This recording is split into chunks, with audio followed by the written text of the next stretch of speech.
ओम शांति। ओम शांति। आज बाबा के 13-10-2022 के महावाक्य प्रातः मुरली। ओम शांति। बाप दादा मधुबन।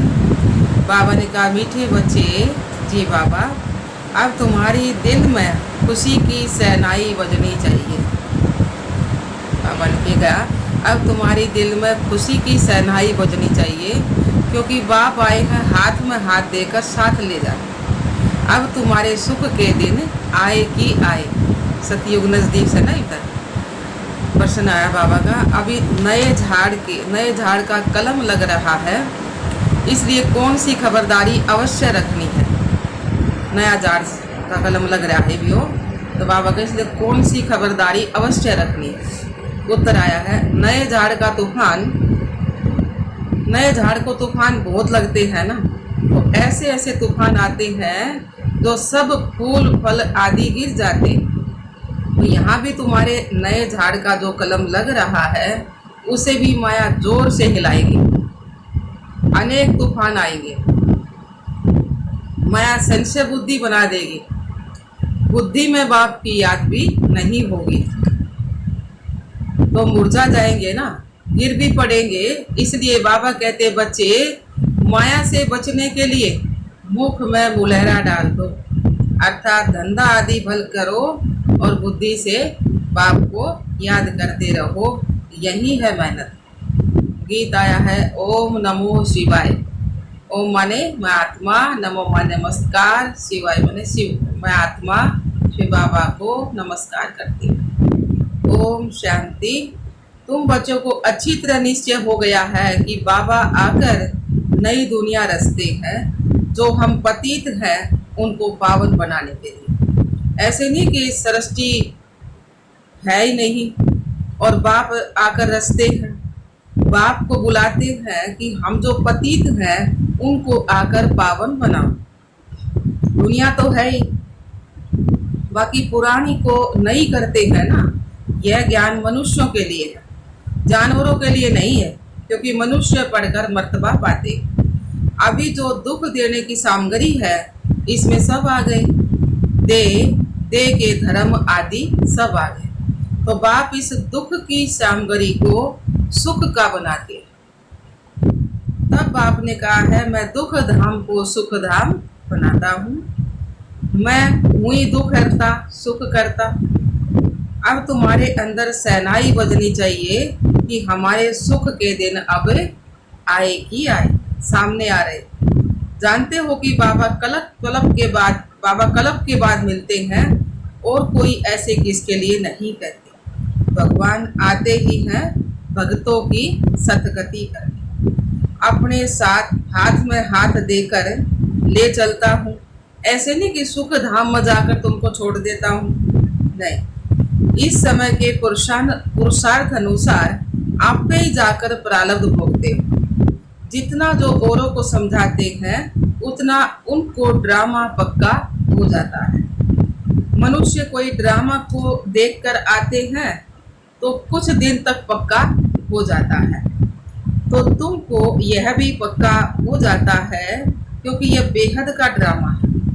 सतयुग से लेकर इस समय तक ड्रामा बुद्धि में है ना। सेंटर पर आते हैं तो सावधानी मिलती है, तो यह याद आ जाता है। यहाँ भी बैठे हो तो याद है। सृष्टि तो बेहद का ड्रामा है, परंतु है सेकंड का काम। समझाते हैं तो झट ड्रामा बुद्धि में आ जाता है।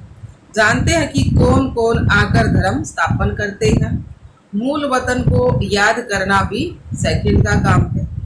दूसरा नंबर है फिर सूक्ष्म वतन, तो वहाँ भी कोई बड़ी बात नहीं है, क्योंकि वहाँ भी सिर्फ ब्रह्मा, विष्णु और शंकर दिखाया है। वह भी झट बुद्धि में आ जाता है। और फिर है स्थूल वतन, इसमें 4 युगों का चक्कर आ जाता है। यह है बाप की रचना। तो ऐसे नहीं कि सिर्फ तुम स्वर्ग को याद करते हो, नहीं। स्वर्ग से लेकर कलयुग अंत तक का तुम्हारी बुद्धि में राज है, तो तुमको औरों को भी समझाना। यह झाड़ और गोले सृष्टि चक्र का चित्र सबके घर में रहना चाहिए। जो कोई आवे तो उनको बैठ समझाना चाहिए। रहमदिल और महादानी बनना है। इसको अविनाशी ज्ञान रतन कहा जाता है। इस समय तुम भविष्य के लिए धनवान बनो। ये ज्ञान धन होगा तो भविष्य के लिए भी धनवान बन जाएगा। तो बाबा समझाते हैं बच्चे, अब तक तुमने जो कुछ पढ़ा और सुना है ना, उन सबको भूल जाओ। मनुष्य मरने समय सब कुछ भूल जाते हैं ना, तो यहाँ भी तुम जीते जी मरते हो ना। बाबा कहे ना, तो शास्त्रों का पढ़ा हुआ है ना, अब उसने भूल जाओ, नहीं तो प्रश्न उत्तर उठाए जाएंगे ना। तो बाबा का तुम यहाँ भी जीते जी मरते हो ना। तो बाप कहते हैं, मैं नई दुनिया के लिए जो बातें सुनाता हूँ वही याद करो। अभी हम अमरलोक में जाते हैं और अमरनाथ द्वारा अमर कथा सुन रहे। अमरलोक किसने बोला बाबा? सतयुग ने। अमरलोक में जाते हैं, अमरनाथ द्वारा अमर कथा सुन रहे। कोई पूछते हैं मृत्यु लोक कब शुरू होता है? तो बोलो, जब राम राज्य शुरू होता है। अमरलोक कब शुरू होता है? बाबा ने कहा ना कि मृत्यु लोक कब शुरू होता है, बच्चा ने पूछा। तो बोलो, जब राम राज्य शुरू होता है, जब राम मृत्यु लोक है। अमरलोक कब शुरू होता है? जब राम राज्य शुरू होता है। तो भक्ति की सामग्री तो ऐसे फैली है जैसे झाड़ फैला हुआ। तो अब नए झाड़ का कलम लग रहा है। तो ऐसे झाड़ को माया के तूफान देखो कितने लगते हैं। जब तूफान लगता है तो बगीचे में जाकर देखो कि कितने फल फूल गिरे हुए होते हैं, थोड़े बच जाते हैं। तो यहाँ भी ऐसे ही है कि माया के तूफान आने से और बाबा की याद ना रहने से मुरझा जाते हैं। कोई तो गिर पड़ते हैं। हाथा मताई का खेल है ना, ये मुख में मलरा डालते थे। अगर बुद्धि में बाबा याद हो तो माया का असर नहीं पड़ेगा। बाबा ये थोड़े कहते हैं कि धंधा आदि ना करो, सब कुछ करते हुए बाबा को याद करना ना। बाबा का धंधा आदि करते बाप को याद करो, इसमें मेहनत है। राजाई लेना कोई कम बात है क्या? कोई हद की राजाई लेते हैं तो भी कितनी मेहनत करनी पड़ती है। यह तो सतयुग की राजाई लेते हो तो मेहनत जरूर करनी पड़े ना। परमात्मा को ज्ञान का सागर कहा जाता है। जाने जानन हार नहीं, जाने जानन हार माना थॉट रीडर, यानी अंदर को जानने वाला। वास्तव में यह भी एक रिद्धि सीधी है, उससे प्राप्ति कुछ भी नहीं है। अगर उल्टा भी लटक जाए तो भी प्राप्ति कुछ नहीं है। आजकल तो आग से भी पार करते हैं।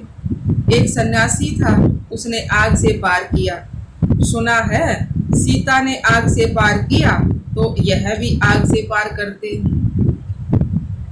तो बाबा ने कौन सी आग से पार किया? योग अग्नि में अपने पाप 5 विकार खत्म करने हैं ना, फिर उन्हें दिखा दी फिर आग उसे। अब यह सब है दंत कथाएं, झूठी कथाएं। वह कह देते हैं शास्त्र अनादि है। कब से? तारीख तो कोई भी है नहीं। दूसरे धर्मों की तारीख है तो उससे हिसाब लगाया जा सकता है। जैसे कहते हैं ना, क्राइस्ट के 3000 वर्ष पहले भारत हेवन था, स्वर्ग था। परंतु हेवन में क्या था यह तो नहीं जानते हैं। तो झाड़ का राज तुम्हारी बुद्धि में है। तो तुम वर्णन कर सकते हो कि इस वृक्ष का फाउंडेशन कैसे लगा, फिर कैसे वर्दी को पाया। तो जब फ्लावर वाज बनाते हैं, मतलब फूलदान बनाते हैं, तो ऊपर में फूल बनाते हैं ना। तो यह भी ऐसे है, पहले देवी देवता धर्म का तना था, पीछे यह सब धर्म तने से निकलते हैं। इस्लाम धर्म, बौद्ध धर्म, क्रिश्चियन धर्म ये बाद में निकले ना, अर्थात उनकी प्रजा का फ्लावर दिखाते हैं। अब विचार करो, एक धर्म जब आता है तो फूलों का बगीचा था ना उस समय। सतयुग में या आदि सनातन धर्म था तो फूलों का बगीचा था ना। तो गिरती कला तो पीछे आती है, अर्थात पहले गोल्डन, फिर सिल्वर, फिर कॉपर, अब है आयरन एज। तो पढ़ाई तुम्हारी बुद्धि में होनी चाहिए ना। नॉलेजफुल बाप बैठे वर्क्स और ड्रामा का फुल नॉलेज देते। तो इस कारण परमात्मा को ज्ञान का सागर और बीज रूप कहा जाता है। यह मनुष्य सृष्टि का बीज रूप है जो ऊपर में रहता है, जो इनकॉर्पोरियल वर्ल्ड आत्माओं की है। उनको ब्रह्मांड और ब्रह्मलोक कहते हैं, जहाँ आत्माएं अंडे मिसल रहती हैं। साक्षात्कार भी करते हैं। आत्मा बिंदी रूप है।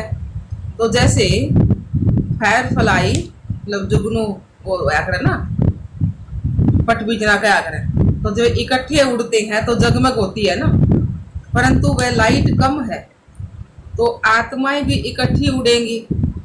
इस छोटी सी बिंदी में 84 जन्मों का पारट भरा हुआ है। तो बाबा तुमको सारे ड्रामा का साक्षात्कार कराते। जिस ड्रामा के अंदर आत्मा एक्टर है और एक्ट्रेस को इस ड्रामा का पता नहीं है। तुमको याद करना है एक बाबा को, दूसरा नॉलेज को। ज्ञान तो सेकंड का बहुत ही सिंपल है, परंतु ज्ञान शुरू कब से हुआ, विस्तार करना पड़ता है, क्योंकि भूल जाता है। माया के विघ्न भी पड़ते हैं ना, शारीरिक बीमारी भी आ जाती है। आगे कभी बुखार भी नहीं हुआ होगा, ज्ञान में आने के बाद बुखार हो जाता है तो संशय पड़ जाता है कि ज्ञान में तो बंधन खलास होने चाहिए, परंतु बाबा तो कह देती बीमारी आदि आएगी, हिसाब किताब भी तो चुकतू करना है ना। तो भक्ति में मनुष्य 9 रत्नों की अंगूठी पहनते हैं और बीच में वैल्यूबल रत्न लगाते हैं। बीच में कौन सा रत्न लगाते? बाबा, शिव बाबा। तो आप आजू बाजू कम कीमत वाले, तो कोई रत्न 1000 वाला होता है, कोई 100 वाला होता है। तो बाबा के बच्चे की तो बना है ना 8 रत्न तैयार हो है, तो 8 रत्न तवे और 9 शिव बाबा, 8 9 अंगूठी बनाई जा। तो कोई 100 वाला, सबका दाम अलग अलग ना, किसी के सब संस्कार में कितना परिवर्तन आया, किसी कितना परिवर्तन आया। तो कोई संपूर्ण है, कोई ना है, तो उसमें मतलब कोई कम संपूर्ण, कोई पूरा। तो बाबा कहते हैं यह हीरे जैसी अमूल्य जीवन है ना संगम युग पर। तो सूर्यवंशी में जन्म लेना चाहिए। बाबा ने बता दिया ना कि 1 तो 8 रत्न हो गए, तो नंबर वार तो है ना, थोड़ा सा कमी सब मन। तो 9 रत्न बाबा बीच में लाओ है, तो उसमें फिर वो है पूरा फुल 52। तो बाबा कहते हैं ये हीरे जैसी अमूल्य जीवन है ना, तो सूर्यवंशी में जन्म लेना चाहिए ना। सतयुग का महाराजा महारानी और त्रेता के अंत का राजा रानी, कितना फर्क होगा। एक तो सतयुग का महाराजा महारानी और त्रेता में फिर अंत का भी राजा रानी, तो कितना फर्क होगा। ये ड्रामा की कहानी औरों को भी समझानी है। आओ तो हम आपको समझाएं कि 5000 वर्ष पहले एक बहुत अच्छा देवताओं का राज्य था, जिसके लिए हम पढ़ाई पढ़ने लग रहे हैं। तो उन्होंने यह पद कैसे पाया? लक्ष्मी नारायण जो सतयुग की राजाई लेते हैं, उनके 84 जन्मों की हिस्ट्री और ज्योग्राफी सारी सुनाई। तो ऐसे ऐसे टेम्पटेशन प्रलोभन देकर उनको अंदर ले आना चाहिए। सेकंड की कहानी है ऐसे तो बावन का, परंतु है तो पद्मों की ना कहानी, तो सेकंड की है और कमाई है इसमें पद्मा की। कहाँ भी तुम जा सकते हो, कॉलेज में, यूनिवर्सिटी में, हॉस्टल न जाओ तो कहना चाहिए तुम कितना बीमार पड़ते हो, हम आपको ऐसी दवाई देंगे जो 21 जन्म कभी भी बीमार नहीं पड़ेंगे। आपने सुना है कि परमात्मा ने कहा है कि मन मना को तुम बाप को याद करेंगे तो विक्रम विनाश होंगे। तो कोई नए विक्रम ही नहीं होंगे, नए विक्रम होंगे ही नहीं, नए पाप कोई होंगे ही। तुम एवर हेल्दी वेल्दी बन जाओगे, हर्ष पुष्ट और धनवान बन जाओगे। आओ तो हम परम पिता परमात्मा की बायोग्राफी बताए, अब भगवान के बारे में बताए। परमात्मा को सर्वव्यापी कहना कोई यह बायोग्राफी थोड़े ही है। अब सब में भगवान बता दिया, या कोई भगवान के बारे में बात बताने थोड़ी ना, भगवान सब मत नहीं है ना। तो ऐसे ऐसे समझाना चाहिए। अच्छा, आज तो भोग है बृहस्पति से, संगीत है, धरती को आकाश पुकारे, तो इसको कहा जाता है पुरानी झूठी दुनिया। इसको रौरव नरक कहा जाता है। गीत भी अच्छा है कि आना ही होगा प्रेम की दुनिया में। तो सूक्ष्म वतन में भी प्रेम है ना। देखो, ध्यान में खुशी खुशी जाते हैं, सतयुग में भी सुख है, तो यहाँ तो कुछ नहीं है। तो इस दुनिया से वैराग्य आना चाहिए ना। बाबा ने बताया, अगर ध्यान में देखो, ध्यान में चले जा तो खुशी खुशी में जाते हैं, तो सतयुग में भी सुख है, तो यहाँ तो कुछ नहीं है। तो इस दुनिया से तो वैराग्य आना चाहिए। सन्यासियों का तो है हद का वैराग्य, और तुम्हारा है बेहद का वैराग्य। तो तुम्हें तो सारी दुनिया को भुलाना है ना। तो बाबा ने बॉम्बे में एक पत्र लिखा था। बाबा सिर्फ बॉम्बे वालों को ही नहीं कहते, परंतु सब सेंटर वालों के लिए, सब सेंटर्स वालों के लिए बाबा की राय निकलती है। तुमको भाषण करना होता है सुबह और शाम। तो हर एक शहर में बड़े बड़े हाल तो होते ही है ना, और बहुतों के मित्र संबंधी भी होते हैं। तो एडवर्टाइज करनी है कि हमको परम पिता परमात्मा का परिचय देना है, ताकि सभी परमात्मा से अपना बर्थ राइट ले सके। हमको सिर्फ 1.5 घंटा सुबह और 1.5 घंटा शाम के लिए बोल चाहिए। कोई हंगामा नहीं होगा, बाजा गाजा कुछ नहीं होगा। तो कोई वाजिब किराए पर देवे तो वो भी हम ले सकते हैं। एरिया को भी देखना है ना, घर को भी देखना है कि अच्छा है, अच्छा आदमी होगा तो अच्छे जिज्ञासुओं को लेकर आएगा। तो ऐसे ऐसे 4-5 जगह जाकर भाषण करना चाहिए। तो बड़े बड़े शहरों में अगर फर्स्ट फ्लोर ना मिले तो सेकंड फ्लोर, नहीं तो फिर लाचारी हालत में थर्ड फ्लोर भी ले सकते हो। ऐसे ही गांव में भी करना चाहिए। जहां गांव हो, भले कोई छोटा मकान हो, पूरा मकान तो चाहिए ही नहीं, सिर्फ 3 पैर पृथ्वी के चाहिए है ना। तो सबको अपने संबंधियों से बात करते रहना चाहिए, तो कोई न कोई दे दे। तो ऐसे सेंटर्स खोलते रहना चाहिए। कोई तो किराया भी नहीं लेंगे, और कोई लेते लेते अगर तीर लग गया तो वह भी लेना बंद कर देंगे। जो विशाल बुद्धि होंगे वह अच्छा समझाकर, अच्छा समझकर धारण करेंगे। जिनकी विशाल बुद्धि है उनको महारथी कहा जाता है। वह तो 1-2 के पिछाड़ी सेंटर से खोलते ही जाएंगे। बच्चे जानते हैं कि हम अपना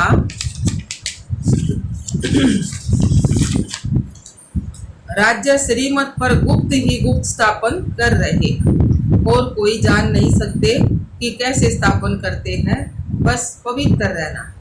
तो बाबा ने कहा है कि माया ने दुख दिया है, इसको छोड़ो। माया जीते जगत जीत बनो। मन को जीतने की बात नहीं, मन को शांति धाम में, मन तो शांति धाम में ही रहता है ना। यहाँ शरीर है तो शांत रह ना सके, तो शांति धाम में है परम धाम। यहाँ समझानी मिलती है तो चिंतन भी चलता रहे। वहाँ सेंटर पर आया, कथा सुनी और धंधे में लग गया तो खलास। यहाँ ताज़ा ताज़ा रहता है ना, इसलिए बच्चे रिफ्रेश होने के लिए आते। मधुबंजा है ना। तो दुनिया वालों की बुद्धि में नहीं रहता कि भारत परमात्मा का बर्थ प्लेस है, जन्म स्थान है। यहाँ सुनने से तुमको नशा रहता है ना, कि हम शरीर छोड़ अमरलोक में जाएंगे। अमरलोक किसने बोले बाबा? सतयुग में। सतयुग में यह नहीं होगा कि फलाना मर गया, अमर होंगे ना, 150 साल की आयु होगी ना सबकी। नहीं, यह पुराना चोला छोड़ेंगे, नया लेंगे तो खुशी होगी ना, साक्षात्कार हो जाएगा ना। अब तुम शरीर छोड़ गए, अब मैं बच्चा बनने वाला हूँ, तो उड़त खुशी होगी ना सतयुग में। आदि उम्र में किसी का शरीर छूटेगा ना। तो बाबा ने कहा नया लेंगे तो खुशी होगी ना, बाजा बजेगा ना। तो ये भी बाजा बजाओ है, कोई भी बालक हो जाए है, को बूढ़ा शरीर छोड़ जाए तो सतियों की रस्म रिवाज सा लिया हो, है ना ये। अच्छा जी बाबा, मीठे मीठे सिकिलदे बच्चों प्रति माता पिता बाप दादा का याद प्यार और गुड मॉर्निंग। रूहानी बाप की रूहानी बच्चों को नमस्ते। हम रूहानी बच्चों की रूहानी बाप दादा को याद प्यार गुड मॉर्निंग नमस्ते नमस्ते नमस्ते। हम बाबा के बच्चे सदा रहे हंसते और हंसाते। शुक्रिया मीठे बाबा, शुक्रिया बाबा, इतनी शिक्षा दी बाबा, शुक्रिया मीठे बाबा। धारणा के लिए मुख्य सार, पहला पॉइंट है, इस बेहद की दुनिया से वैराग्य रख इसे बुद्धि से भूलना। ये बेहद की दुनिया है, इससे वैराग्य रख इसे बुद्धि से भूलना है। अविनाशी ज्ञान रतन धारण कर भविष्य के लिए धनवान बनना है। दूसरा पॉइंट है, नई दुनिया के लिए बाप जो बातें सुनाते हैं वह याद रखनी है, बाकी सब पड़ा हुआ भूल जाना है। ऐसा जीते जी मरना। नई दुनिया के लिए जो बात सुनाओ है वो याद रखनी है, बाकी सब पड़ा हुआ भूल जाना है। तो ऐसा जीते जी वरदान दिया बाबा ने। कल्याणकारी युग में स्वयं का और सर्व का कल्याण करने वाले प्रकृति जीत माया जीत भव। कल्याणकारी युग है संगम युग। इस कल्याणकारी युग में स्वयं का भी, खुद का भी और सर्व का भी, सबका भी भला करने वाले प्रकृति जीत माया जीत भव। इस कल्याणकारी युग में कल्याणकारी बाप के साथ साथ आप बच्चे भी कल्याणकारी हो। आपकी चैलेंज है कि हम विश्व परिवर्तक, विश्व सारे विश्व का परिवर्तन कराएंगे। दुनिया वालों को सिर्फ विनाश दिखाई देता है, इसलिए समझते हैं यह अकल्याण का समय है, लेकिन आपके सामने विनाश के साथ साथ स्थापना भी तो स्पष्ट है ना, स्थापना भी स्पष्ट है ना, स्थापना भी करनी है ना। और मन में यही शुभ भावना है कि अब सर्व का कल्याण, सबका भला। मनुष्य आत्माएं तो क्या प्रकृति का भी कल्याण करने वाले ही प्रकृति जीत माया जीत कहलाते हैं। उनके लिए प्रकृति सुखदायी बन जाती है। स्लोगन दिया बाबा ने, न्यारे प्यारे होकर कर्म करने वाले ही संकल्पों पर सेकंड में फुल स्टॉप लगा सकते हैं। न्यारे प्यारे होकर कर्म करने वाले ही संकल्पों पर सेकंड में फुल स्टॉप लगा सकते हैं। अच्छा, ओम शांति, ओम शांति।